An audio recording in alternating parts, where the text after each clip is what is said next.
नमस्कार दोस्तों, remedy updates channel में आप सबका स्वागत है। दोस्तों, आज हम आपको हरड़ के गुणों के बारे में बताएंगे, वो हमारे शरीर के लिए किन किन रोगों में कैसे कैसे काम आती है। दोस्तों, लेकिन उससे पहले अगर अभी तक आपने रेमेडी अपडेट्स चैनल को सब्सक्राइब नहीं किया तो चैनल सब्सक्राइब कर लीजिए, ताकि हमारे आने वाली नई वीडियो सबसे पहले आप तक पहुँच सके। और साथ में लगे हुए बेल आइकन को दबाना मत भूलना दोस्तों। तो चलिए दोस्तों, शुरू करते हैं। दोस्तों, हरड़ के नाम से सभी परिचित हैं। इसे हरड़ भी कहते हैं। इसमें इतने गुण हैं कि हमारे पूर्वजों और वैद्यों ने इनके अनेक नाम रख दिए हैं, जैसे विजया, रोहिणी, जीवंती, कल्याणी, पूतना, हरितिकी आदि।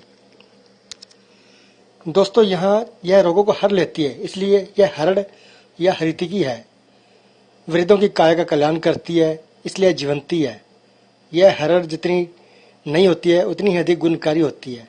इसका प्रयोग त्रिफला के साथ भी किया जाता है। यह पहाड़ों पर बड़ी मात्रा में पाई जाती है। हरड़ कई प्रकार की होती है। पूतना हरड़, अमला हरड़, चेतकी हरड़, रोहिणी हरड़। यह पेट के रोगों के लिए बहुत उपयोगी मानी जाती है।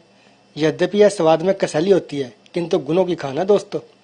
यह बल बुद्धि प्रकार देने वाली, संग्रहणी रोग को नष्ट करने वाली, पेट में समस्त रोग को हरण करने वाली, वात, कफ, पित्तनाशक और रसायनिक कही गई है। इसके दोस्तों विभिन्न रोगों में इसके औषधीय प्रयोग इस प्रकार हैं, जैसे अब आपको हम बताने जा रहे हैं।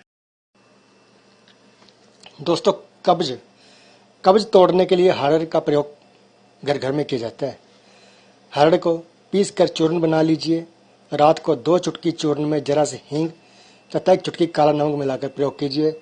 सुबह शौच खुल कर आएगा और पेट साफ हो जाएगा।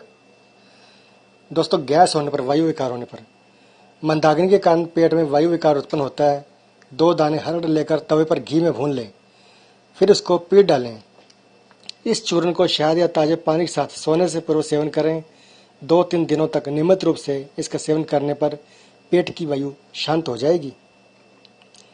दोस्तों, पीलिया होने पर 6 ग्राम हरड़ का चूर्ण गुड़ के साथ सेवन करने पर पीलिया रोग नष्ट हो जाता है। इसके उपयोग के बाद गन्ने का रस भी पीना चाहिए, जिससे ज़्यादा फायदा होगा। दोस्तों, खांसी होने पर हरड़, काली मिर्च और पीपल और मुलट्ठी सभी की बराबर मात्रा में लेकर चूर्ण बना लें। 3-3 ग्राम चूर्ण सुबह शाम शहद के साथ सेवन करें। इससे खांसी में काफ़ी लाभ होता है दोस्तों। तो देखा दोस्तों, कैसे हरड़ हर एक रोग को हर लेती है, इसलिए इसका नाम हरड़ कहा गया है। तो दोस्तों, कैसा लगा आपको ये वीडियो? लाइक करें, कमेंट करें, शेयर करें और चैनल रेमेडी अपडेट्स को सब्सक्राइब करना मत भूलना दोस्तों। अब अपने दोस्त को इजाज़त दीजिए। फिर मिलते हैं अगले वीडियो में एक नए टॉपिक के साथ। तब तक के लिए नमस्कार।